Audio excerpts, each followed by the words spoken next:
नमस्कार दोस्तों, उत्कर्ष की ऑनलाइन क्लास में आपका स्वागत है। दोस्तों, हम आज आर्ट एंड कल्चर के अंतर्गत हम आज टॉपिक पढ़ेंगे राजस्थान के जो प्रमुख लोक देवता है उनके बारे में पढ़ेंगे। और दोस्तों, राजस्थान का चाहे कोई भी एग्जाम हो उसमें सब में दोस्तों आर्ट एंड कल्चर आती है और उन सभी जितनी भी भर्ती परीक्षाएं होती है दोस्तों, उन सब के लिए ये टॉपिक दोस्तों इम्पोर्टेंट है, महत्वपूर्ण है। तो दोस्तों, यदि आपको दोस्तों अभी तक आपको एक बात बता दूं दोस्तों, यदि अभी तक आपने उत्कर्ष का ऐप डाउनलोड नहीं किया दोस्तों, ई उत्कर्ष, उस पर आप जरूर कीजिएगा। और इस लोक देवता से संबंधित जितने भी प्रकार के दोस्तों जो प्रश्न होंगे वो आपको ई उत्कर्ष ऐप पर मिल जाएंगे दोस्तों। तो दोस्तों, आइए हम शुरू करते हैं राजस्थान के प्रमुख लोक देवता। तो देखिएगा दोस्तों, सबसे पहले आज हमारा जो टॉपिक है वो टॉपिक है दोस्तों राजस्थान के प्रमुख लोक देवता। राजस्थान के प्रमुख लोक देवता। लेकिन दोस्तों यहां पर ध्यान रखिएगा, आरएस मेंस में एक प्रश्न आ रखा है दोस्तों 20 शब्दों का, केवल इतना सा शब्द आया था दोस्तों, लोक देवता। सबसे हमारा जो पहला प्रश्न है दोस्तों, वो पहला प्रश्न ये है कि हम लोक देवता किसे कहते हैं, लोक देवता की परिभाषा क्या होती है। सबसे पहले देखिएगा, एक शब्द आता है दोस्तों संत, एक शब्द आता है लोक देवता। ये दोनों एक नहीं है, दोनों अलग अलग शब्द है। यदि हम बात करें लोक देवता की तो हम सामान्य भाषा में यूं कह सकते हैं दोस्तों कि वह व्यक्ति जिन्हें लोगों ने जिनको देवता मान लिया हो उनको हम क्या कहते हैं, लोक देवता कहते हैं। यानी लोगों ने जिनको देवता के समान मान लिया है उन व्यक्तियों को हम क्या कहते हैं, लोक देवता कहते हैं। अब प्रश्न यह है दोस्तों, किन के आधार पर किसी भी व्यक्ति को गौ रक्षा के आधार पर, यानी गायों की रक्षा की इस आधार पर, उनके नैतिक चरित्र को देखकर, उनके हम यूं कह सकते हैं उनके आध्यात्मिक प्रवृत्ति को देखकर, उनके अच्छे कार्यों को देखकर जब लोग किसी व्यक्ति को देवता के समान मान लेते हैं तब उसको हम क्या कहते हैं, लोक देवता कहते हैं। याद रखिएगा दोस्तों, जिसे हम हिंदुओं में लोक देवता कहते हैं उसे मुसलमानों में पीर कहा जाता है। जितने भी लोक देवता है दोस्तों, उन सभी लोक देवताओं की पूजा की जाती है हिंदू धर्म में। जितने भी पीर हैं उन सभी पीरों की पूजा की जाती है मुसलमानों में। लेकिन राजस्थान के दोस्तों 5 ऐसे लोक देवता हैं जिनकी मुसलमान पीर समझकर पूजा करते हैं। उन लोक देवताओं को दोस्तों हम पंचपीर के नाम से जानते हैं। तो देखिएगा दोस्तों, एक शब्द आता है पंचपीर। देखिएगा, बहुत बढ़िया प्रश्न है दोस्तों, पंचपीर। पंचपीर होता है क्या है, देखिएगा मैं आपके सामने दोस्तों 2 शब्द रखता हूं। एक शब्द रखता हूं लोक देवता, देखिएगा सामान्य से शब्द है, एक शब्द है दोस्तों लोक देवता, और दूसरा ऐसा शब्द है दोस्तों जिसका नाम है पीर। यानी हिंदुओं में जिसे लोक देवता कहा जाता, मुसलमानों में उनको क्या कहा जाता, पीर कहा जाता। अब देखिएगा, मेरा प्रश्न आपसे यह है दोस्तों कि ऐसे कितने लोक देवता हैं जिनकी हिंदू धर्म में पूजा की जाती है। तो ऐसे सारे जितने भी लोक देवता है उन सब की हिंदू धर्म में पूजा की जाती है। लेकिन दूसरा प्रश्न यह है कि ऐसे कितने पीर हैं जिनकी मुसलमान धर्म में पूजा की जाती है। तो सभी पीरों की पूजा की जाती है। लेकिन दोस्तों, जितने भी लोक देवता है, इन लोक देवताओं में 5 ऐसे लोक देवता है जिनको मुसलमान पीर समझकर पूजा करते हैं। उन लोक देवताओं को हम क्या कहते हैं, पंचपीर कहते हैं। देखिएगा, पंच पीरों में कौन कौन से लोक देवता सम्मिलित होते हैं दोस्तों, तो पंच पीरों में 5 लोक देवता है। जैसे देखिएगा, नंबर 1 दोस्तों रामदेव जी, नंबर 1 रामदेव जी। देखिएगा, रामदेव जी के जो गुरु थे उनका नाम था योगी बालीनाथ। रामदेव जी के जो गुरु थे उनका नाम क्या था, योगी बालीनाथ, इनके गुरु थे ये दोस्तों। जो योगी बालीनाथ है, योगी बालीनाथ योग में दक्ष थे और इनकी जो समाधि है योगी बालीनाथ की, वो जोधपुर की मसूरिया पहाड़ी पर है और यहां पर एक भव्य मंदिर भी बन रखा है। दोस्तों, मैं आपको बताना चाहता हूं कि रामदेवरा की जब भी हम यात्रा करते हैं तो इस यात्रा का आरंभ बालीनाथ जी के मंदिर से होता है। और राजस्थान में बालीनाथ जी का मंदिर मसूरिया पहाड़ी जोधपुर में है। देखिएगा, रामदेव जी के मौसी के लड़के थे जिनका नाम था हड़बूजी सांकला। जिनका नाम क्या था, हड़बूजी सांकला। देखिएगा, ये सांकला जाति के राजपूत थे, हड़बूजी सांकला। और जो रामदेव जी थे वो रामदेव जी तंवर जाति के राजपूत थे। हड़बूजी सांकला के जो गुरु है दोस्तों, इनके गुरु का नाम है योगी बालीनाथ। यानी देखिएगा, रामदेव जी के मौसी के बेटे भाई है, मौसेरे भाई है हड़बूजी, और जिनसे रामदेव जी दीक्षित हुए हम कह सकते हैं उन्हीं से इनके मौसी के लड़के हड़बूजी सांकला भी दीक्षित हुए थे। देखिएगा, तीसरा लोक देवता है, तीसरा लोक देवता जिनको पंच पीरों में सम्मिलित किया जाता है उनका नाम है पाबूजी देखिएगा पाबूजी राठौड़, देखिएगा ये शब्द क्या लगाते हैं दोस्तों, राठौड़ शब्द लगाते हैं। तो याद रखिएगा राजस्थान में ऐसा कौन सा राज्य था जिस पर राठौड़ वंश ने शासन किया। राजस्थान के दोस्तों ऐसे 3 राज्य थे। पहला राज्य था जिसका नाम था मारवाड़, दूसरा राज्य था, यहीं से एक रियासत बीकानेर में गई, बीकानेर राज्य की स्थापना हुई, और यहीं से एक रियासत किशनगढ़ गई। तो देखिएगा जो पाबूजी राठौड़ है, उन पाबूजी राठौड़ का जो संबंध है वो संबंध मारवाड़ से है। मारवाड़ का जो पहला राजा था जिसका नाम था राव सिंह, पाबूजी राव सिंह के वंशज माने जाते हैं। किसके वंशज है? राव सिंह के वंशज माने जाते हैं।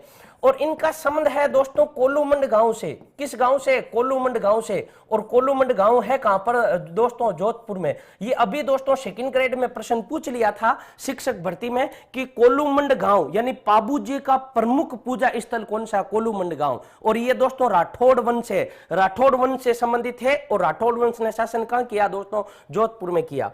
चौथा लोक देवता जिनका नाम है दोस्तों गोगाजी चौहान। देखिएगा ये भी राजपूत है, लेकिन देखिएगा ये चौहान जाति के राजपूत है, गोगाजी चौहान। देखिएगा जो गोगाजी चौहान है दोस्तों, इन गोगाजी चौहान का संबंध कहां से? ददरेवा से। और ददरेवा कहां है दोस्तों? चूरू में।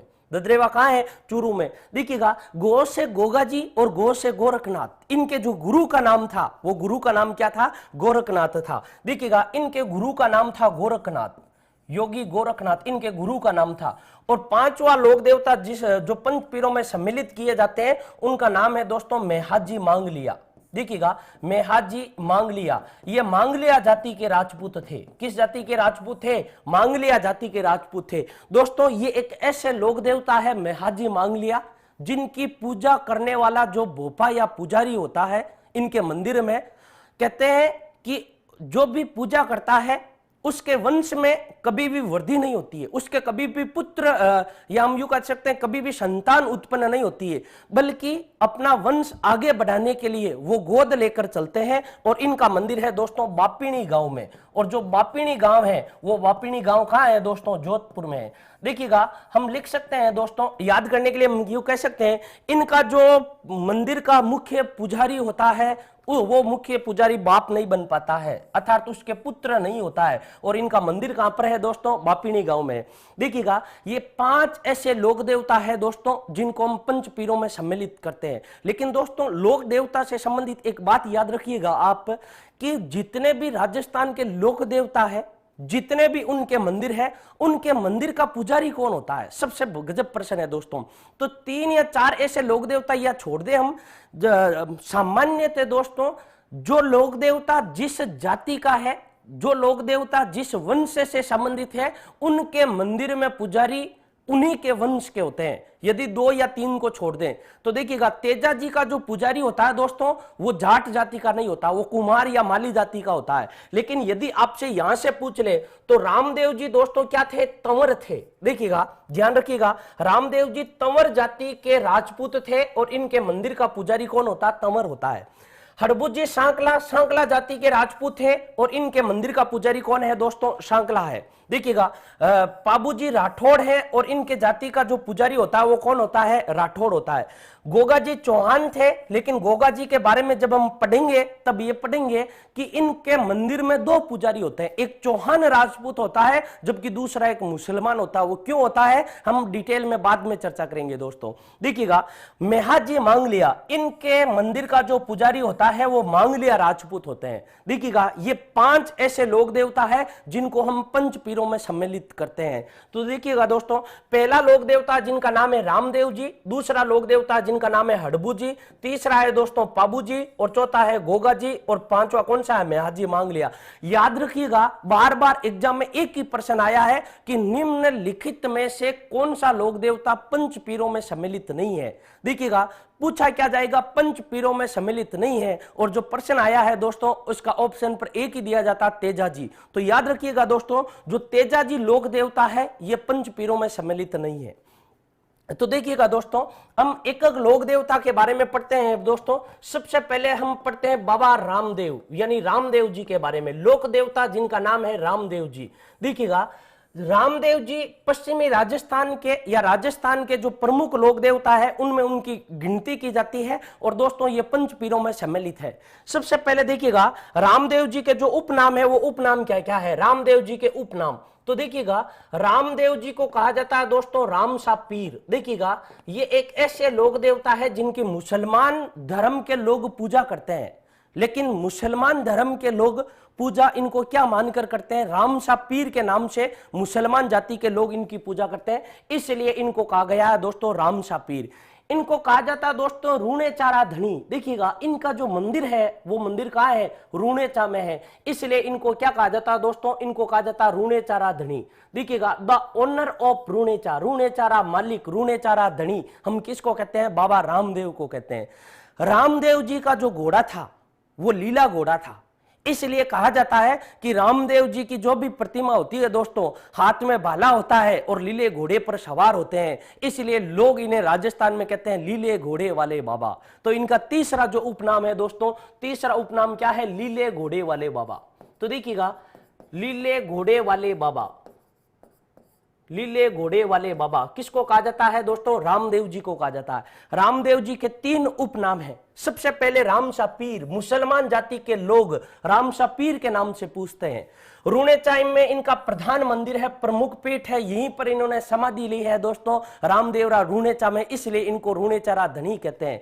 लीला इनका घोड़ा था, इस कारण ये लीले घोड़े वाले बाबा कहलाते हैं। देखिएगा रामदेव जी का जो दोस्तों जन्म होता है, सबसे पहले इनका सामान्य परिचय पढ़ते हैं। रामदेव जी का जन्म, देखिएगा रामदेव जी का जन्म होता है सन 1405 ईस्वी में। देखिएगा रामदेव जी का जो जन्म होता है दोस्तों वो जन्म होता है सन 1405 ईस्वी में, और हिंदुओं का जो सबसे पवित्र महीना माना जाता है दोस्तों वो माना जाता है भाद्रपद। याद रखिएगा रामदेव जी का जो जन्म हुआ था वो भाद्रपद के कृष्ण पक्ष में नहीं हुआ था, हालांकि ये कृष्ण के अवतारी है। अवतार किसके माने जाते हैं, भगवान कृष्ण के, भगवान विष्णु के, लेकिन इनका जन्म कृष्ण पक्ष में नहीं हुआ था, इनका जन्म हुआ था दोस्तों भाद्रपद शुक्ल द्वितीया को। देखिएगा इनका जन्म हुआ भाद्रपद शुक्ल द्वितीया को, इसलिए इनको कहा जाता है दोस्तों, इस तिथि को कहा जाता है बाबेरी बीज। क्या कहा जाता है, बाबेरी बीज। बीज जो शब्द है यह शब्द गुजराती है, और गुजराती भाषा में बीज का अर्थ होता है दूज,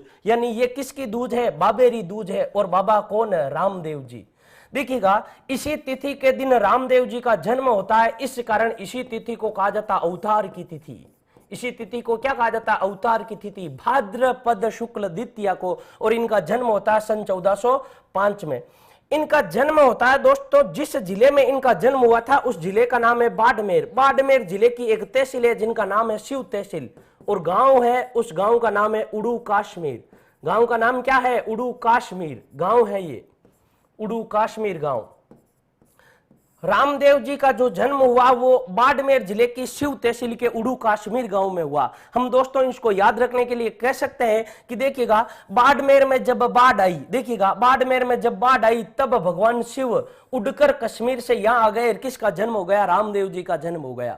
जो रामदेव जी का जन्म है दोस्तों, वो रामदेव जी का जन्म सन 1405 में भाद्रपद शुक्ल द्वितीया को बाड़मेर जिले की शिव तहसील के एक गांव है जिसका नाम है उड़ू काश्मीर, और उस उड़ू काश्मीर गांव में इनका जन्म होता है। देखिएगा जब इनका जन्म होता है दोस्तों, इनके एक भाई भी थे जिनका नाम था वीरमदेव, लेकिन रामदेव जी को भगवान कृष्ण का अवतार माना जाता है और वंशज माने जाते हैं। ये किसके, अर्जुन के वंशज माने जाते हैं। दोस्तों याद रखिएगा राजस्थान के कुल ऐसे कितने लोक देवता है जो किसी ना किसी के अवतार माने जाते हैं, तो राजस्थान के ऐसे 4 लोक देवता है जो किसी ना किसी के अवतार माने जाते हैं। जैसे देखिएगा रामदेव जी भगवान कृष्ण के अवतार माने जाते हैं। जैसे देखिएगा पाबू जी भगवान लक्ष्मण के अवतार माने जाते हैं। जैसे देवनारायण जी भगवान विष्णु के अवतार माने जाते हैं। और चौथे लोक देवता है कल्लाजी राठौड़, जिनको शेषनाग का अवतार मानते हैं हम। देखिएगा अवतार की बात करें दोस्तों, तो अवतार वाले ऐसे लोक देवता कितने हैं दोस्तों, अवतार वाले यदि लोक देवताओं की बात करें तो दोस्तों ऐसे 4 ही लोक देवता आएंगे, जिसमें से एक लोक देवता है दोस्तों रामदेव जी।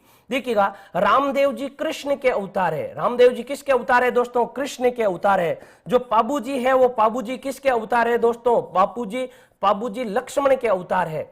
इसके अलावा देवनारायण जी गुजरों के आराध्य देव, गुजरों के लोक देवता, ये है भगवान विष्णु के अवतार। भगवान विष्णु के अवतार।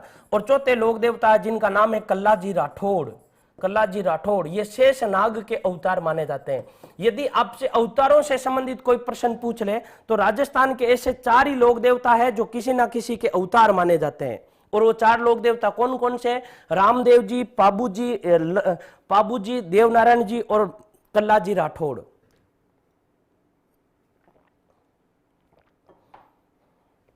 तो देखिएगा दोस्तों, जो रामदेव जी अवतार माने जाते हैं वो अवतार किसके माने जाते हैं? बहुत बढ़िया प्रश्न है दोस्तों। यदि आपसे अवतार पूछ ले तो ये अवतार माने जाते हैं किसके? भगवान कृष्ण के। भगवान कृष्ण, या फिर हम लिख सकते हैं भगवान कृष्ण या विष्णु के अवतार। भगवान कृष्ण या विष्णु के अवतार। कौन से लोक देवता भगवान कृष्ण या विष्णु के अवतार माने जाते हैं? रामदेव जी। देखिएगा, ये वंशज किसके माने जाते हैं? ये वंशज किसके माने जाते हैं? ये वंशज माने जाते हैं अर्जुन के। रामदेव जी किसके वंशज? अर्जुन के वंशज माने जाते हैं। अर्जुन के वंशज माने जाते हैं। देखिएगा, यहां पर दोस्तों आपको कंफ्यूजन ये करेगा, आप अवतार की जगह वंशज और वंशज की जगह अवतार मत कर देना। तो आपको याद क्या रखना है? रामदेव जी के बारे में दोस्तों आपको याद रखना है दोस्तों एक के। देखिएगा, नाम याद क्या रखना? एक के। ए से क्या हो जाएगा दोस्तों? ए से हो जाएगा अर्जुन। देखिएगा, ए से क्या हो जाएगा? अर्जुन। और के से क्या हो जाएगा? कृष्ण। तो इन दोनों में से देखिएगा, अर्जुन और कृष्ण में से अवतार लेने का कार्य कौन करते हैं? कृष्ण। तो ये अवतार किसके होंगे दोस्तों? कृष्ण के अवतार होंगे। और इसके अलावा ये जो वंशज होंगे, ये वंशज किसके होंगे दोस्तों? अर्जुन के वंशज होंगे। तो देखिएगा, ये रामदेव जी का दोस्तों सामान्य परिचय है। इसके अलावा जो इनके पिता थे वो अजमाल जी तंवर थे, और जो माता थी वो मेणादे थी। इनके गुरु योगी बालीनाथ थे, और इनकी पत्नी का नाम नेतलदे था। तो दोस्तों इन्हीं के बारे में भी पढ़ते हैं। सामान्य परिचय है। एक तो इनकी माता का नाम, एक इनके पिता का नाम, एक इनके गुरु का नाम, और एक इनकी पत्नी का नाम। ऐसा एग्जाम में पूछा जा सकता है। माता का नाम दोस्तों मेणादे था। माता का नाम क्या था? मेणादे। और जो इनके जो पिता थे वो पिता अजमाल जी तंवर या अजमल जी तंवर था। तंवर जाति के राजपूत थे। और इनके जो गुरु थे वो गुरु कौन थे दोस्तों? योगी बालीनाथ। इनके जो गुरु थे वो गुरु कौन थे? योगी बालीनाथ या योगी बालीनाथ जी। दोस्तों याद रखिएगा, योगी बालीनाथ जी ने समाधि ली थी मसूरिया पहाड़ी पर। कौन सी पहाड़ी पर? मसूरिया पहाड़ी पर। मसूरिया पहाड़ी। और मसूरिया पहाड़ी है कहां पर दोस्तों? जोधपुर में। और यही कारण है दोस्तों कि मसूरिया पहाड़ी पर योगी बालीनाथ का भी मंदिर है, और इसी मसूरिया पहाड़ी पर लोक देवता रामदेव जी का भी मंदिर है। यदि आपसे पूछ ले कि योगी बालीनाथ का मेला राजस्थान में कहां बढ़ता है, तो योगी बालीनाथ का मेला उसी दिन बढ़ता है जिस दिन रामदेव जी का जन्म हुआ था। किस पहाड़ी पर? मसूरिया पहाड़ी पर। इनकी जो पत्नी थी दोस्तों, पत्नी का नाम था नेतलदे। पत्नी का नाम क्या था? नेतलदे। और ये नेतलदे कहां की रहने वाली थी? अमरकोट की। और राजस्थान में जो अमरकोट है दोस्तों, ये अमरकोट वर्तमान में कहां है? पाकिस्तान में, पाक में। इसका पहले नाम अमराना था और वर्तमान में इसका नाम उमरकोट है। यहाँ के एक राजा थे जिनका नाम था दल सिंह। यहाँ के जो राजा थे उनका नाम था दल सिंह। दल सिंह की पुत्री थी ये। दल सिंह की पुत्री कौन है? नेतलदे। तो देखिएगा, ये रामदेव जी का सामान्य परिचय है। इनकी जो माता का नाम था, देखिएगा माता का नाम मेणादे है, आप सबको पता है दोस्तों। पिता का नाम अजमाल जी था, और इनके जो गुरु थे, गुरु का नाम क्या था? योगी बालीनाथ। और इनकी जो पत्नी थी, और पत्नी का नाम क्या था दोस्तों? नेतलदे। तो ये रामदेव जी का दोस्तों सामान्य परिचय था। अब देखिएगा, हम आगे पढ़ते हैं दोस्तों कि रामदेव जी ने अपने जीवन में क्या क्या कार्य किए। रामदेव जी ने आरंभ में क्या चमत्कार किए जिसके कारण ये लोक देवता कहलाए। तो देखिएगा, रामदेव जी के बारे में दोस्तों, रामदेव जी का जो जन्म हुआ था दोस्तों, वो जन्म हुआ कहां पर था? रामदेव जी का जन्म हुआ था उड़ू कश्मीर गांव में। और जो उड़ू कश्मीर गांव है दोस्तों, ये उड़ू कश्मीर गांव बताओ किस तहसील में? शिव तहसील में। और जो जिला है वो जिला कौन सा है? बाड़मेर है। तो हम यूं कह सकते हैं कि रामदेव जी आरंभ में यहां रहते थे। रामदेव जी हम यूं कह सकते हैं बचपन में जिस गांव में रहते थे उस गांव का नाम था उड़ू कश्मीर। लेकिन दोस्तों एक इसी के निकट एक गांव था, एक बहुत बड़ा शहर था इस प्रकार का। इस शहर का नाम था सातलमेर। देखिएगा, इस नगर का नाम क्या था? सातलमेर। और ये सातलमेर वर्तमान में दोस्तों जैसलमेर में है। और इस सातलमेर की स्थापना राव जोधा के जो पुत्र हुए जिनका नाम था सातलदेव, और सातलदेव ने इस सातलमेर को बसाया था। इस सातलमेर के बारे में कहा जाता है यहाँ एक तांत्रिक था जिसका नाम था भैरव राक्षस। यहाँ का एक तांत्रिक जिसका नाम था भैरव राक्षस, और ये भैरव राक्षस रहता कहां पर था दोस्तों? सातलमेर में रहता था। कहा जाता है ये कि जो भैरव राक्षस था ये प्रत्येक अमावस्या के दिन इस गांव में आता था और यहां लोगों की जीवित बलि लेता था, लोगों को उठाकर ले जाता था। इसका यहां पर आतंक था। तब कहते हैं कि रामदेव जी बाल्य अवस्था में, रामदेव जी किस अवस्था में? बाल्य अवस्था में उड़ू कश्मीर से आते हैं सातलमेर, और सातलमेर में आकर इस भैरव राक्षस का वध करते हैं।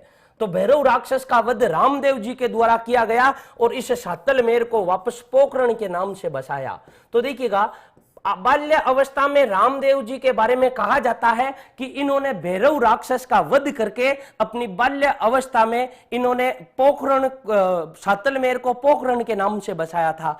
उसके बाद में रामदेव जी कहां रहने लगे? पोखरण रहने लगे। देखिएगा, रामदेव जी जब पोखरण में रहते थे तब तो एक तो इनके रामदेव जी थे, रामदेव जी की जो पत्नी थी उसका नाम था नेतल दे, और इनकी एक बहन थी जिसका नाम था सुगनाबाई। इनकी जो बहन थी उसका नाम क्या था? सुगनाबाई। ये तीन व्यक्ति है। देखिएगा, रामदेव जी, नेतल दे और सुगनाबाई, तीन व्यक्ति है। अब ये तीनों व्यक्ति रहेंगे कहां पर? पोखरण में रहेंगे। रामदेव जी ने उड़ू कश्मीर छोड़कर ये कहां आ जाते हैं? पोखरण में आ जाते हैं। उसके बाद में राजस्थान में एक राज्य है जिसका नाम था पुंगलगढ़। पहले एक राज्य था, एक ठिकाना था जिसका नाम था पुंगलगढ़, और ये पुंगलगढ़ वर्तमान में कहां है दोस्तों? बीकानेर में। वर्तमान में कहां है? बीकानेर में। ये पुंगलगढ़ दोस्तों वही है, ये देखिएगा, याद रखिएगा, ये पुंगलगढ़ दोस्तों वही है जहां पर महाराणा कुंभा ने अपनी पुत्री रमाबाई का विवाह किया था। तो रमाबाई का विवाह भी पुंगलगढ़ में हुआ था। और रामदेव जी की जो बहन है दोस्तों जिसका नाम है सुगनाबाई, इस सुगनाबाई का भी विवाह कहां होता है? पुंगलगढ़ में होता है। पुंगलगढ़ के जो जागीरदार थे उनका नाम था विजय सिंह। पुंगलगढ़ के जो जागीरदार थे उनका नाम क्या था? विजय सिंह। और विजय सिंह के साथ में सुगनाबाई का विवाह किया गया, और यह विवाह हुआ कहां पर था दोस्तों? पोखरण में हुआ था। कहते हैं कि इस विवाह के दौरान रामदेव जी की बहन सुगनाबाई जोर जोर से रोने लगी थी और अपने भाई को कहने लगी थी कि भाई कुछ भी हो जाए मैं पोखरण छोड़ के नहीं जाऊंगी, मैं विजय सिंह के साथ में विवाह तो कर लूंगी लेकिन मैं रहूंगी तो कहां रहूंगी? पोखरण में रहूंगी। तब रामदेव जी ने कहा कि लो बहन, जहां जाके तुम भी क्या याद करोगे, लो पोखरण में तुम्हें दहेज में देता हूं, तुम भी क्या याद रखोगे। रामदेव जी ने अपनी बहन सुगनाबाई को यह पोखरण दहेज में दे दिया, ऐसा कहा जाता है। लेकिन भाटों ने अपने ख्यातों में लिखा है कि रामदेव जी ने जो पोखरण दहेज में दिया था वो दहेज में अपनी बहन को नहीं दिया था, बल्कि अपने बड़े भाई वीरमदेव की बेटी को दिया था, यानी अपनी भतीजी को दिया था। तो यहां पर दो तथ्य मिलते हैं। रामदेव जी ने जो पोखरण था वो पोखरण अपनी बहन को भी दहेज में देने का उल्लेख मिलता है और अपनी भतीजी को भी देने का उल्लेख मिलता है। उसके बाद में देखिएगा, हमारे हिंदू धर्म में ऐसा कहा जाता है कि भाई जो होता है वो बहन के घर में पानी तक नहीं पीता है। तो रामदेव जी अब कहां रहते थे? पोखरण में, लेकिन पोखरण तो दहेज में दे दिया सुगनाबाई को, अब ये पोखरण में कैसे रहेंगे? इसलिए कहा जाता है ये इसी सातलमेर का नाम पोखरण, और ये इसका त्याग करके कहां आ जाते हैं? रूणेचा आ जाते हैं। ये इसका त्याग करके कहां आते हैं दोस्तों? रूणेचा आते हैं। और रूणेचा कहां है? जैसलमेर में।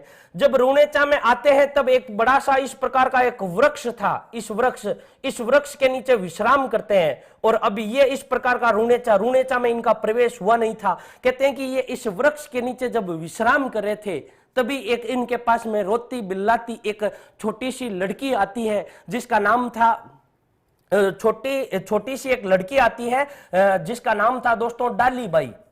जिसका नाम क्या था? डालीबाई। और रामदेव जी पूछते हैं कि बताओ आप रो क्यों रही हो? तब ये डालीबाई कहते हैं कि मेरी जात मेघवाल है और यहाँ इस रूणेचा में धार्मिक भेदभाव इतना ज्यादा है, जातीय आधार पर इतना भेदभाव है कि लोगों ने मुझे यहां से बाहर निकाल दिया।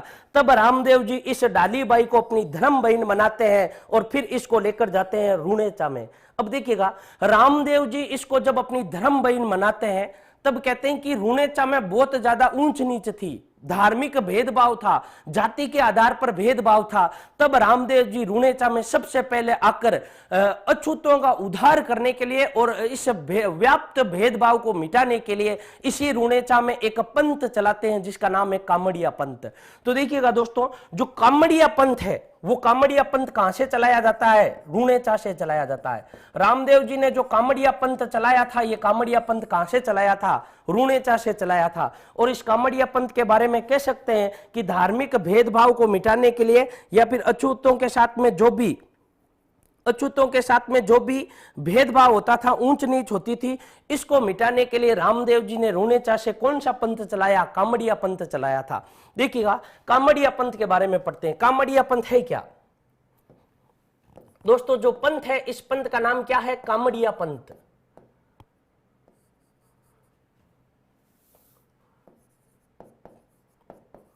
कामड़िया पंथ। और ये कामड़िया पंथ है क्या? सबसे पहले याद रखिएगा, रामदेव जी ने यह पंथ कहां से चलाया था? हम लिख सकते हैं दोस्तों, पहली लाइन, रामदेव जी ने रुणेचा से अछूतों का उद्धार करने के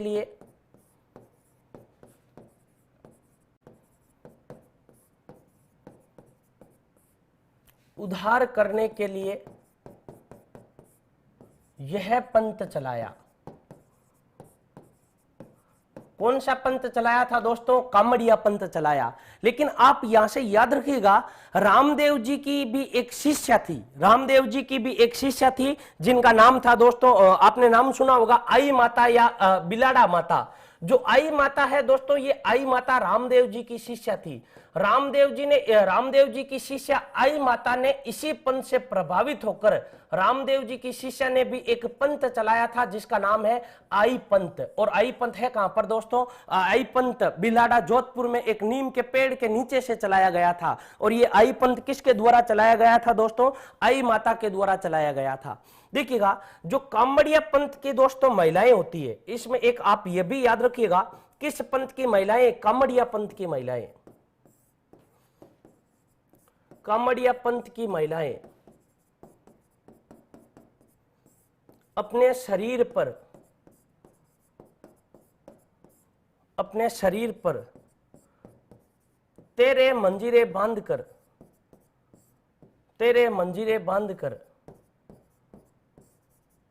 नृत्य करती है। और इस नृत्य को हम क्या कहते हैं दोस्तों? तेरे ताली नृत्य कहा जाता है। तो आपसे पूछ लिया जाता है दोस्तों, जो तेरे ताली नृत्य है, यह नृत्य किस लोक देवता की आराधना में किया जाता है? ये जो तेरे ताली नृत्य है, ये तेरे ताली नृत्य लोक देवता रामदेव जी की आराधना में रुणेचा में किया जाता है। और कामड़िया पंथ की महिलाएं कहते हैं, कामड़िया पंथ की महिलाएं करती है। देखिएगा, डॉक्टर जयसिंह नीरज अपनी पुस्तक में लिखते हैं कि ये जो कामड़िया पंथ है, कामड़िया पंथ के अंतर्गत जो तेरे ताली नृत्य किया जाता है, इस तेरे ताली नृत्य का नाम इसलिए तेरे ताली नृत्य नहीं पड़ा कि इस पर तेरे मंजीरे बांधकर, केवल अपने बाएं भाग पर तेरे मंजीरे बांधकर महिलाएं ये नृत्य करती है। इस नृत्य का नाम तेरे ताली नृत्य इसलिए पड़ा क्योंकि ये नृत्य बैठकर किया जाता है, और जब भी ये नृत्य किया जाता तो तेरे प्रकार की कलाएं की जाती है। इस कारण ये नृत्य क्या कहलाया दोस्तों? तेरे ताली नृत्य कहलाया। तो तेरे ताली जो नृत्य है दोस्तों, इस नृत्य का जो प्रमुख केंद्र है, वो प्रमुख केंद्र कहां है दोस्तों? रुणेचा। प्रमुख केंद्र क्या है इसका दोस्तों? रुणेचा। और रुणेचा कहां पर? जैसलमेर में रामदेव जी के मंदिर में, ये मंदिर के बाहर दोस्तों ये नृत्य किया जाता है। एक याद रखिएगा दोस्तों, एक आपसे शब्द पूछा जाएगा दोस्तों, रिखिया। रिखिया क्या होता है? देखिएगा, कामड़िया पंथ ऊंच नीच को मिटाने के लिए और व्याप्त भेदभाव को मिटाने के लिए और अछूतों का उद्धार करने के लिए यह पंथ चलाया था। किससे मुलाकात करने के बाद में? डालीबाई मेघवाल से। और डालीबाई मेघवाल को अपनी क्या बनाया? धर्म बहन बनाया। इसलिए जो मेघवाल जाति के भक्त होते हैं, मेघवाल जाति के जो भक्त होते हैं, किस जाति के भक्त? मेघवाल जाति के जो भक्त होते हैं, वो भक्त क्या कहलाते हैं दोस्तों? रिखिया कहलाते हैं। दूसरा आपको यह मिलेगा दोस्तों, हड़बूजी सांकला। यदि आपसे पूछ ले कि जो हड़बूजी सांकला है, ये हड़बूजी सांकला है कौन? तो हड़बूजी सांकला रामदेव जी के मौसेरे भाई थे। हड़बूजी सांकला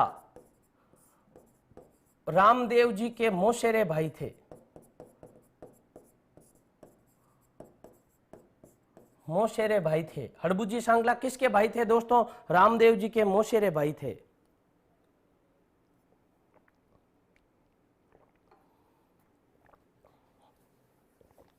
तो देखिएगा, ये हमने दोस्तों किसके बारे में पढ़ा? ये हमने दोस्तों कामड़िया पंथ के बारे में पढ़ा।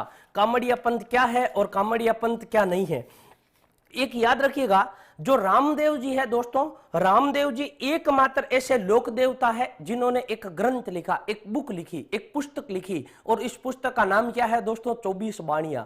राजस्थान के दोस्तों जितने भी लोक देवता है, उन लोक देवताओं में केवल रामदेव जी ऐसे लोक देवता है जिन्होंने एक पुस्तक लिखी जिसका नाम है 24 बाणियां।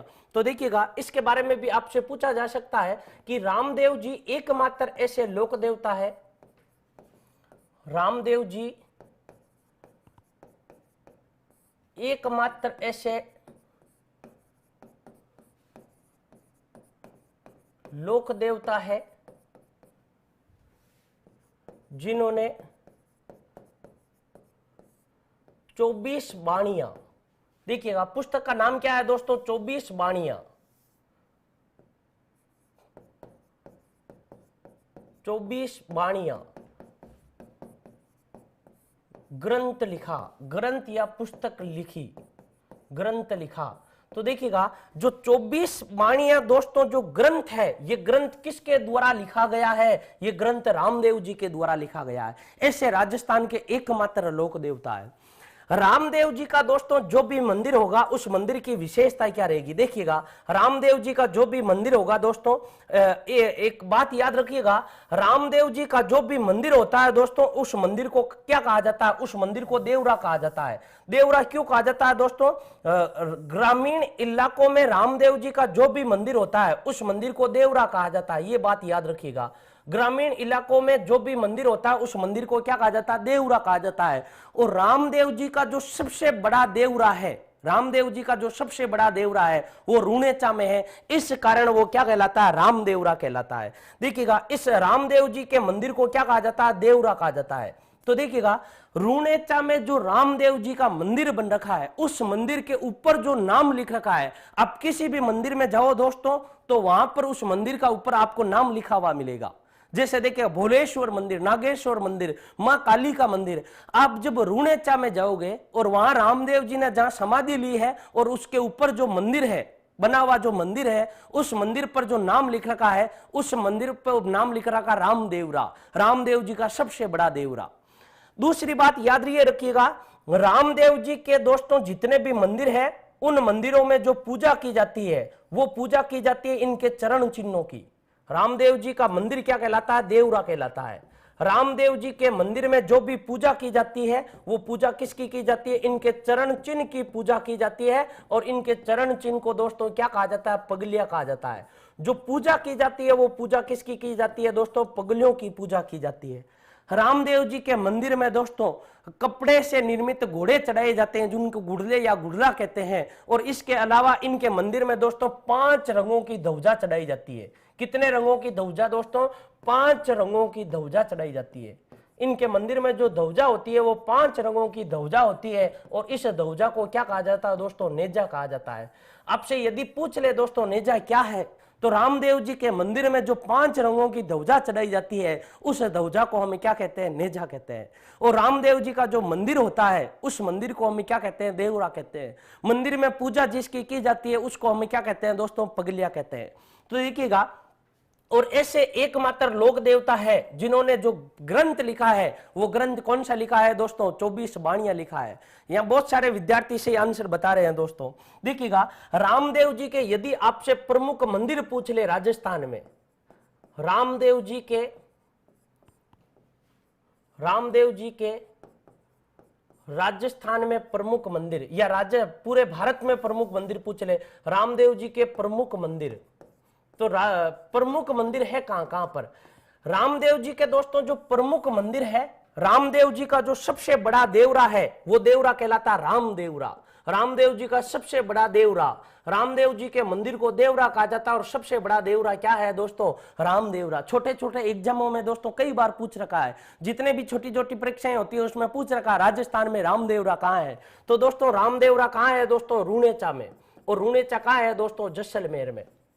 भारत में दोस्तों रामदेव जी का सबसे बड़ा मंदिर यही है।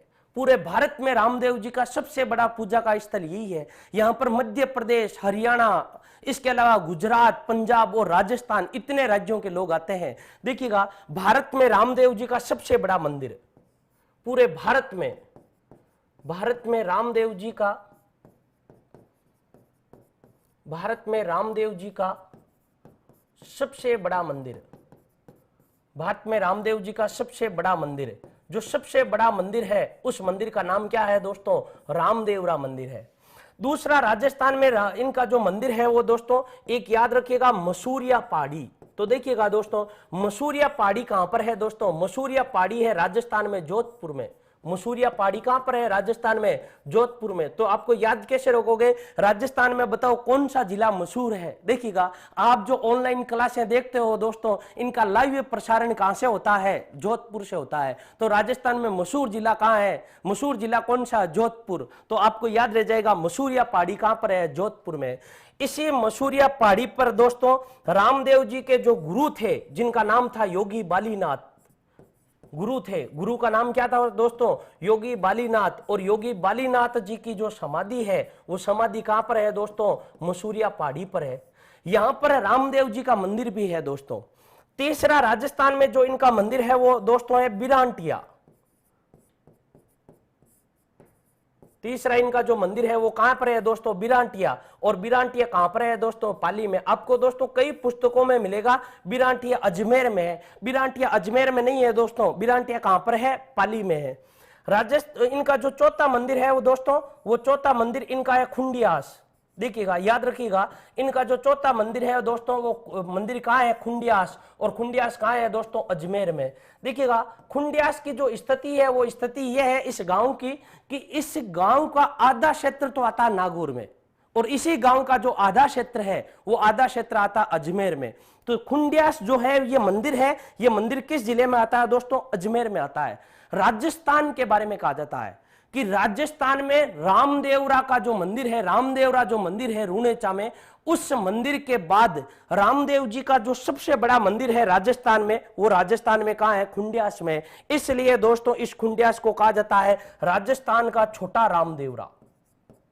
इस खुंडियास को क्या कहा जाता है दोस्तों, राजस्थान का छोटा रामदेवरा। जो राजस्थान का छोटा रामदेवरा है दोस्तों, छोटा के लिए एक शब्द प्रयोग किया जाता है दोस्तों, मिनी। जो राजस्थान का मिनी रामदेवरा है वो मिनी रामदेवरा किसको कहा जाता है, खुंडियास को कहा जाता है। लेकिन आप याद ये रखिएगा इसमें कि राजस्थान का ये छोटा रामदेवरा है। यदि आपसे पूछ ले पूरे भारत का छोटा रामदेवरा कहां है, तो पूरे भारत का छोटा रामदेवरा दोस्तों गुजरात में है। एक मंदिर इनका कहां पर है दोस्तों, गुजरात में है। बाबा के मंदिर में दोस्तों जब प्रधान और प्रमुख मंदिर में जब मेला लगता है तब गुजरात के भक्त भी आते हैं, मध्य प्रदेश के भी आते हैं, पंजाब से भी आते हैं। राजस्थान पूरे भारत का जो सबसे बड़ा रामदेवरा है, देखिएगा लोक देवता रामदेव जी के मंदिर को देवरा कहते हैं और इनका जो सबसे बड़ा देवरा है वो क्या कहलाता है, रामदेवरा कहलाता है। लेकिन भारत में इनका जो छोटा रामदेवरा है, भारत में याद रखिएगा कहां पर है, भारत में, वो है गुजरात में। और राजस्थान का छोटा रामदेवरा कहा जाता है खुंडियास को, इसको मिनी रामदेवरा भी कहा जाता है और ये कहां पर है, अजमेर में। तो दोस्तों ये राजस्थान में रामदेव जी के जो कुल मंदिर थे, ये कुल मंदिर कितने हैं दोस्तों, राजस्थान में 4 मंदिर है और एक मंदिर कहां पर है दोस्तों, एक मंदिर गुजरात में है, छोटा रामदेवरा।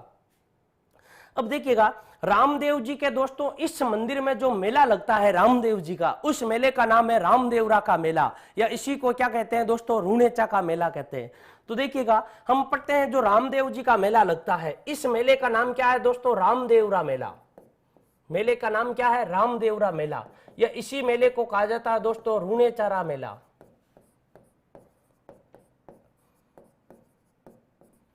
रामदेवरा मेला या रूणेचारा मेला या रूणेचा का मेला। और ये मेला लगेगा कहां पर दोस्तों, तो इसमें आप याद ये रखिएगा ये मंदिर लगे, ये मेला लगेगा दोस्तों रामदेवरा मंदिर में। किस मंदिर में? रामदेवरा मंदिर में। और रामदेवरा मंदिर है कहां पर दोस्तों? रूणेचा में। और रूणेचा कहां है दोस्तों? जैसलमेर में। रामदेव जी के मंदिर में यह मेला लगता है, कहां पर? रूणेचा जैसलमेर में यह मेला बढ़ता है। तो देखिएगा, लोक देवता रामदेव जी का जो सबसे बड़ा मेला है, यह सबसे बड़ा मेला यही है दोस्तों, रामदेव जी का सबसे बड़ा मेला, रामदेव जी का सबसे बड़ा मेला, सबसे बड़ा मेला। जो सबसे बड़ा मेला है, वो सबसे बड़ा मेला कौन सा है दोस्तों? रामदेवरा मेला है। इसके अलावा दोस्तों, ये जो मेला है, ये मेला आरंभ कब होता है? ये मेला दोस्तों आरंभ होता है भाद्रपद शुक्ल द्वितीया को। इस दिन रामदेव जी का क्या हुआ था दोस्तों? जन्म हुआ था। जब रामदेव जी का जन्म होता है तब इस मेले का आरंभ माना जाता है। यानी ये मेला आरंभ कब होता है दोस्तों? भाद्रपद शुक्ल द्वितीया को ये मेला आरंभ होता है। और ये मेला कहां से लेकर कहां तक बढ़ता है? ये दोस्तों 10 दिनों का मेला होता है। और सबसे बड़ा जो मेला बढ़ता है वो एकादशी के दिन बढ़ता है। ये रामदेवरा के मेले का अंतिम दिन है। अंतिम दिन क्या कहलाता है? भाद्रपद शुक्ल एकादशी। यानी कुल कितने दिनों तक दोस्तों? 11 दिनों तक नहीं है, 10 दिनों तक का मेला लगता है। इस मेले का जो आरंभ होता है दोस्तों, ये आरंभ इस दिन होता है, भाद्रपद शुक्ल द्वितीया के दिन। इस दिन रामदेव जी का क्या होता है? जन्म होता है। इसको अवतार की तिथि कहते हैं, इसको बाबे की बीज कहते हैं। और इस मेले का दोस्तों जो समापन होता है, देखिएगा, इस मेले का जो समापन होता है, ये समापन इस तिथि को होता है। लेकिन आपको इसमें याद ये रखना है, इस दौरान रूणेचा में एक नृत्य किया जाता है लोक देवता रामदेव जी की आराधना में। और उस नृत्य का नाम क्या है दोस्तों? तेरे ताली नृत्य। जो तेरे ताली नृत्य है, इस मंदिर के बाहर किया जाता है। और इस मंदिर के अंदर दोस्तों जो रात्रि जागरण किया जाता है, उस रात्रि जागरण को क्या कहते हैं दोस्तों? जम्मा कहते हैं, रात्रि जागरण। जो रात्रि जागरण होता है इस मंदिर के अंदर, वो क्या कहलाता है दोस्तों? जम्मा कहलाता है। इस मेले में याद रखिएगा, पूरे भारत का दोस्तों ये एक ऐसा मेला है जिसमें हिंदू लोग भी आते हैं और जिसमें मुसलमान भी आते हैं। जिसमें हिंदू भी आते हैं, जिसमें मुसलमान भी आते हैं। इसलिए दोस्तों इस मेले को कहा जाता है सांप्रदायिक सद्भावना का संगम। सांप्रदायिक सद्भावना का संगम।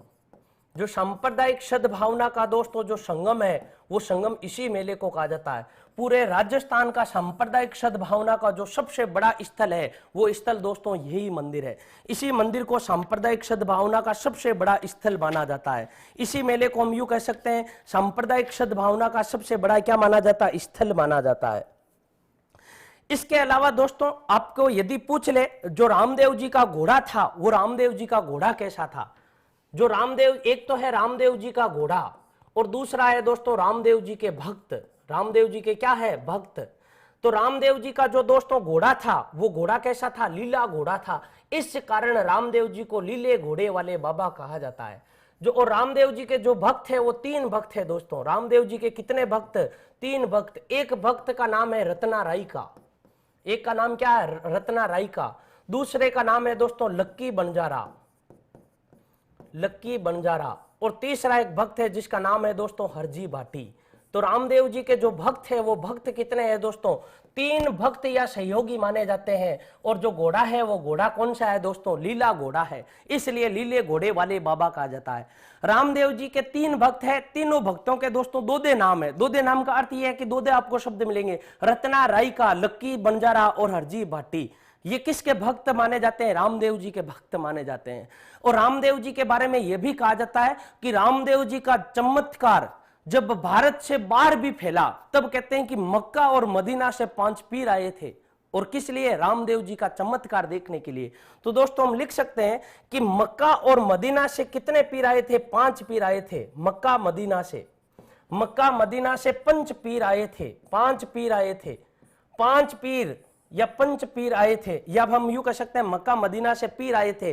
किस लिए? रामदेव जी का चमत्कार देखने के लिए। ये जो दोस्तों जो 5 पीर आए थे, वो 5 पीर आकर एक पीपली के नीचे रुकते हैं, एक पिंपली। और इस पिंपली का वर्तमान में नाम रख दिया दोस्तों पंच पिंपली।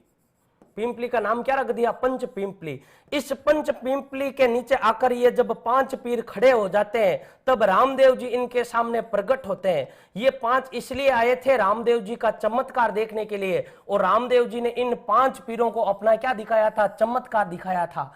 तब कहते हैं कि रामदेव जी का चमत्कार देखकर ये कहते हैं कि मैं तो पीर, हां आप तो पीरों के पीर हो, यानी हम तो लोक देवता है और आप तो लोक देवताओं के भी लोक देवता हो। यदि आपसे पूछ ले ये उपाधि किसने दी थी, मक्का और मदीना से आए 5 पीरों ने, पंच पीरों ने, तो इन्होंने क्या कहा था, मैं तो पीर हां, मैं तो पीर हां, पीर हां, आप तो पीरों के पीर हो, आप तो पीरों के पीर हो, पीरों के पीर हो। तो दोस्तों याद रखिएगा ये उपाधि किसने दी थी, मक्का और मदीना से आए 5 पीरों ने दी थी। ये उपाधि किसको दी थी, ये उपाधि दोस्तों रामदेव जी को दी थी। इसके अलावा दोस्तों रामदेव जी का जो योगदान है, वो रामदेव जी का योगदान एक आंदोलन भी है, और उस आंदोलन को कहा जाता है दोस्तों शुद्धि आंदोलन। यदि आपसे पूछ ले शुद्धि आंदोलन क्या है, तो शुद्धि आंदोलन में याद रखिएगा जो जबरदस्त मुस्लिम बन गए थे, यानी वह हिंदू जिनको जबरन मुसलमान बना दिया गया था, रामदेव जी ने उनको फिर से हिंदू धर्म से दीक्षित करवाया। उस आंदोलन को क्या कहा जाता है दोस्तों, शुद्धि आंदोलन कहा जाता है। तो जो ये शुद्धि आंदोलन है, ये शुद्धि आंदोलन भी किसके द्वारा चलाया गया, रामदेव जी के द्वारा चलाया गया। जो हिंदू जबरन मुसलमान बन गए थे, या जो हिंदू जबरन मुस्लिम बन गए थे, रामदेव जी ने इनको पुनः हिंदू बनाया, और इसको क्या कहा जाता है दोस्तों, शुद्धि आंदोलन कहा जाता है। इसके अलावा रामदेव जी यानी रामदेवरा में जो भी पैदल यात्री जाते हैं, और उन पैदल यात्रियों को क्या कहा जाता है, जातरू कहा जाता है। रामदेवरा जाने वाले पैदल यात्री क्या कहलाते हैं, जातरू कहलाते हैं। राजस्थान में एक लोकनाट्य है, एक लोक नृत्य है जिसका नाम है रम्मत, और रम्मत आरंभ होने से पहले किसके भजन गाए जाते हैं, रामदेव जी के भजन गाए जाते हैं। रामदेव जी के भजन, रामदेव जी के जो भजन है दोस्तों, देखिएगा रम्मत नाट्य आरंभ होने से पहले किस लोक देवता के भजन गाए जाते हैं, रामदेव जी के भजन गाए जाते हैं। तो आपसे यह पूछा जा सकता है कि रम्मत नाट्य आरंभ होने से पहले रामदेव जी के भजन गाए जाते हैं, भजन गाए जाते हैं। इसके अलावा दोस्तों याद रखिएगा, वापस देखिएगा, रामदेव जी का जो घोड़ा था वो घोड़ा क्या कहलाया, लीला घोड़ा कहलाया। इनके जो भक्त है वो भक्त कितने, 3, रत्ना राय का, लक्की बंजारा, हरजी भाटी। इसके अलावा मक्का और मदीना से जो 5 पीर आए थे, जिस पिंपली के वृक्ष के नीचे ठहरे उसको पंच पिंपली कहा जाता है। और रामदेव जी का चमत्कार देखकर कहा था कि मैं तो पीर हां, आप तो पीरों के पीर हो। तो आपसे पूछ ले पीरों के पीर कौन कहलाते हैं, रामदेव जी कहलाते हैं। रामदेव जी ने शुद्धि आंदोलन भी चलाया था। जो हिंदू जबरन मुस्लिम बन गए उनको पुनः हिंदू धर्म से दीक्षित करवाया, और जो भी यात्री जो रामदेवरा की यात्रा करते हैं उनको क्या कहा जाता है, जातरू कहा जाता है। इसके अलावा रम्मत लोकनाट्य आरंभ होने से पहले किस लोक देवता के गीत गाए जाते हैं दोस्तों, रामदेव जी के गीत या भजन गाए जाते हैं। अब यदि हम बात करें दोस्तों रामदेव जी की समाधि, तो सन 1458 ईस्वी में जो तिथि थी उस तिथि का नाम था दोस्तों भाद्रपद शुक्ल एकादशी। और इस भाद्रपद शुक्ल एकादशी के दिन रामदेव जी ने राम सरोवर, देखिएगा राम सरोवर, इसी को कहा जाता मान सरोवर, मान सरोवर झील की पाल पर, राम सरोवर झील की पाल पर, और यह है कहां पर है दोस्तों, यह है रूणेचा में। और यहां पर रामदेव जी के बारे में कहा जाता है कि रामदेव जी ने क्या ले ली थी दोस्तों, जीवित समाधि ले ली थी। तो रामदेव जी ने दोस्तों जो जीवित समाधि ली थी, वो जीवित समाधि दोस्तों ली कब थी, सन 1458 में। और उस दिन तिथि क्या थी, भाद्रपद शुक्ल एकादशी, मान सरोवर या राम सरोवर झील की पाल पर रूणेचा में, और यहां पर जीवित समाधि ली थी। कहा यह भी जाता है दोस्तों कि इसी स्थान पर इनसे एक दिन पूर्व इनकी जो धर्म बहन थी जिनका नाम था डालीबाई, क्या नाम था दोस्तों, डालीबाई, और डालीबाई ने भी यहीं पर समाधि ली थी रामदेव जी से एक दिन पहले। इसलिए यहीं पर किसका मंदिर है, डालीबाई का भी मंदिर है। रामदेव जी जब समाधि लेने के लिए जाते हैं तब कहते हैं कि पीछे पीछे दौड़ी दौड़ी इनकी बहन आती है, और इनकी बहन कहती है कि भाई साहब ये मेरी समाधि है, और उससे चमत्कार के द्वारा कंगे और अपने कुछ बाल और अपनी सामग्री निकालती है श्रृंगार की, और कहती है कि भाई साहब ये मेरी समाधि है। जिस जगह रामदेव जी समाधि लेने वाले थे उस जगह इसी स्थान पर रामदेव जी के समाधि लेने से एक दिन पूर्व इनकी धर्म बहन ढालीबाई समाधि लेती है, और यहीं पर किसका मंदिर है दोस्तों? ढालीबाई का मंदिर है। इसके अलावा जो दोस्तों रामदेव जी की जो फड़ या पड़ है वो कामड़िया जाति का भोपा रावण हत्यावादी यंत्र के साथ में बांधता है। याद रखिएगा, रामदेव जी की जो पड़ है दोस्तों, मूलतः शब्द है पड़, लेकिन इस पड़ को क्या कहा जाता है? फड़ कहा जाता है। रामदेव जी की फड़ रावण हत्यावादी यंत्र के साथ में, किस वाद्य यंत्र के साथ में? रावण हत्यावादी यंत्र के साथ में, और भक्तों द्वारा साथ में क्या गाए जाते हैं दोस्तों? ब्याउले गाए जाते हैं। तो दोस्तों आज हमने पढ़ लिया दोस्तों कंप्लीट रामदेव जी के बारे में। कल हम पढ़ेंगे दोस्तों अगले लोक देवता के बारे में नेक्स्ट क्लास में। तो दोस्तों आपको यदि ये क्लास दोस्तों पसंद आई है और आपको दोस्तों उत्कर्ष जो ऐप है दोस्तों, वो आप ऐप डाउनलोड कीजिएगा। रामदेव जी से और लोक देवताओं से संबंधित जितने भी प्रश्न है दोस्तों वहां पर आप सर्च कीजिएगा, वहां पर आपको सब कुछ मिल जाएगा। तो दोस्तों एक बार फिर यदि आपको ये क्लास पसंद आई है तो आप अपने दोस्तों में दोस्तों अधिक से अधिक शेयर कीजिएगा, लाइक कीजिएगा। और दोस्तों नमस्कार, कल हम फिर मिलते हैं। Click on the subscribe button to subscribe to our channel. Press the bell icon on the YouTube app and never miss another update.